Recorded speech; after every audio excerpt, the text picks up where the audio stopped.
Now, I want to talk about self-esteem because there's this perspective that self-esteem is a bad thing. That indeed Harvey Weinstein had self-esteem and he had the power, and that's what led him to do this. But that is not self-esteem. So I want to talk about what self-esteem really is, and I want to talk about this notion that I've heard that you shouldn't care about self-esteem, and the problem with that is that the left, our culture, has turned self-esteem into something that it's not, into a mockery of itself, if you will, into a real mockery of what self-esteem really is.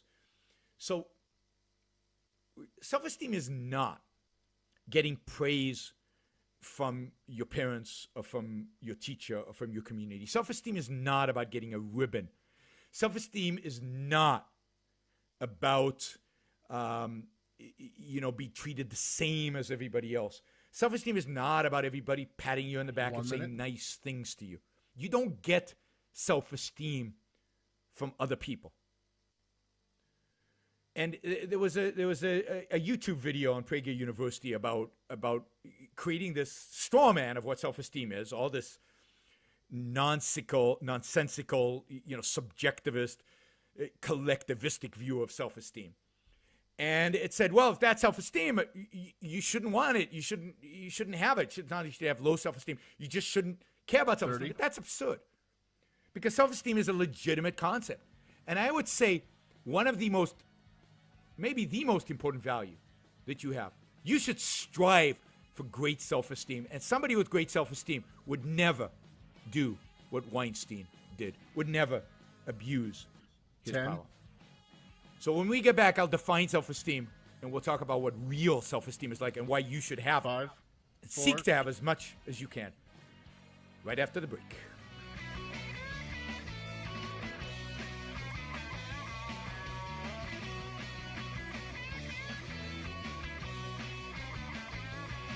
The Yaron Brooks Show.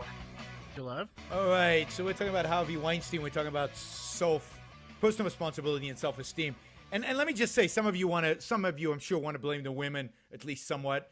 And yeah, some of what the women did is certainly not honorable. And some of them succumbed to what Harvey Weinstein was doing. And some of them knew when they went up to his room what his intentions were. But look, you can't make those equivalent. There's no equivalent between those. This guy is a creep. He's a monster. He's a bad, bad guy. Some of these women were weak and lack self-esteem as well. And as a consequence, succumb to his advances. But he is immoral. Now, what he did in some cases might not be illegal because he didn't use force maybe, but it's clearly immoral to use his position to extract sexual favors. And it's illegal if he used force, then it seems like there's evidence that he did use force in certain occasions, certainly by groping women, maybe even by raping them. We'll see how this all plays out. But don't go after the victim. There is clearly somebody here who is a predator, and he needs to be called on as a predator. All right. Let me tell you what I think self-esteem is, or what Ayn Rand thought self-esteem was, what I think self-esteem is, not just what we think it is. Self-esteem, as she defined it, is the certainty that you have that your mind is competent of thinking and that you, as a human being, are worthy of happiness, worthy of living. So fundamentally, self-esteem is this notion that I'm worthy of living, I'm worthy of being happy, and I'm capable of living and being happy, which means I'm capable of thinking for myself. This is the exact opposite of how the left views us, as we talked about with regard to healthcare. The left views us, and many on the right, as incompetent, as incapable, as not capable of taking care of ourselves. So this is the connection between self-esteem and personal responsibility. The idea is you should take on personal responsibility and know that you can take on that responsibility. That your mind is competent to take care of yourself. You can choose your own health insurance. You can choose your own doctor. You can choose what procedure to take. You are not some bubbling idiot. You're not irrational and motivated just by your emotions. You have a mind and you are competent enough to use it, and most importantly, you are worthy of it. And I know this goes up a little bit against a lot of the religious teaching out there. You're not worthy, you're a sinner, you have original sin. No, I don't buy any of that. Any of that. Every human being born is born worthy of happiness, worthy of living. Every human being born has a mind capable of leading him towards happiness and success. There's no such thing as original sin. How can you have sin before you're born? How can you have sin before you've acted? This life is not for suffering and for being miserable and for feel guilty. This life is to be enjoyed, to be embraced. This life is to make the most of it, to flourish. You only got one shot at this. Make the most of it. And that knowledge, hey, I can live. I can live a good life. I can achieve happiness. I have all the tools I need to do that. That's real self-esteem. And if you don't have that sense, then you'll never be happy. You'll never really be successful. Successful not in terms of money, not in terms of rank, not in terms of position, but in terms of living, in terms of what it means to be a human being, in terms of happiness and flourishing and fulfillment. So self-esteem is that, again, I'll quote Ayn Rand. This is about self-confidence, which is related to self-esteem. The man of authentic self-confidence is the man who relies on the judgment of his own mind. Such a man is not malleable. He may be mistaken. He may be fooled in a given instance, but he is inflexible in regard to the absolutism of reality, in seeking and demanding truth. There's only one source of authentic self-confidence, reason, and that fits into the question we're going to deal with after the next break, the efficacy of reason. So not only is self-esteem required for happiness, self-esteem is required for living. Self-esteem is required for being successful in life. Self-esteem is a must. It's not a choice. And in the end of the day, you either have high self-esteem or low self-esteem or pseudo self-esteem. Pseudo self-esteem is when you project confidence and I'm in this world and I know what's going on, but there's nothing there. It's empty. Harvey Weinstein and many of these women have pseudo self-esteem. And many of them just have low self-esteem. That's what leads people to do horrible things.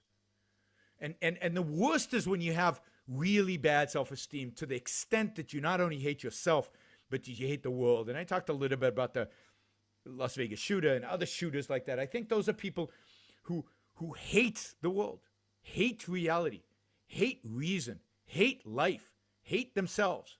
But it's not just themselves that they hate existence out there. They hate the world. And that's why they're willing to destroy, not just commit suicide. I have no problem with them committing suicide. They hate their life, commit suicide, fine. I don't believe in laws against suicide. But it's the fact that they want to kill other people. People they don't know. People just listening to a music concert. That hatred is a hatred of existence. Somebody with self-esteem doesn't have that. They love the world. Now, how do you get self-esteem? Not by convincing yourself you have it, but by achieving things in life, by actually succeeding, by being competent in living, which means being competent in using your mind. You don't have to be a genius to have self-esteem. We're not talking about, great achievements in science. It just means within your own capacity, you know that you can make a living for yourself. So, for example, giving people welfare destroys their self-esteem because then you're telling them you're not competent to take care of yourself, and they're accepting that, and they stay on welfare. To get self-esteem, proper self-esteem, you have to work for a living. You have to prove to yourself, yep, I can put bread on the table. I can keep a roof above my head and my family's head. That's where you get self-esteem. From the knowledge of your competency. But how do you know you're competent? How do you know your mind is efficacious? How do you know your reason can help you survive in this world? By doing it and achieving and succeeding. And that's why giving everybody a ribbon destroys self-esteem. It doesn't give the opportunity for people to succeed. And you know what? Sometimes failure is necessary for self-esteem. Sometimes we need to fail, fall flat on our face, and say, okay, that didn't work. I need to learn from that. I need to do better next time. When you give everybody a ribbon, you take that possibility away from them because they don't fall. So they don't know they failed. But to be successful, you have to know that there's the option, at least, of failure. Our modern system takes that away. Everybody's a winner. Everybody's good. No, not everybody's good. Not everybody's a winner. Not everybody plays basketball the way Michael Jordan did. No. You have to have challenges.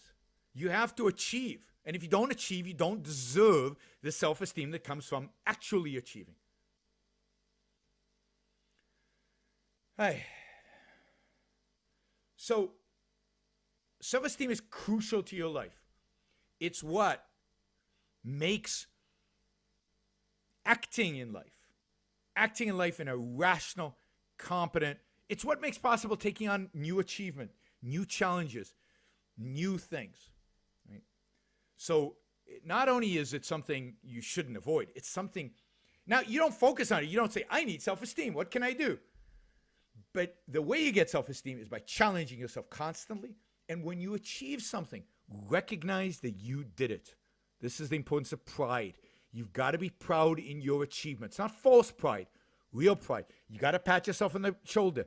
You've got to recognize your own virtue. And if you do that, if you objectively achieve things, and recognize your own virtue, you will get self-esteem. Okay, we're going to take a quick break.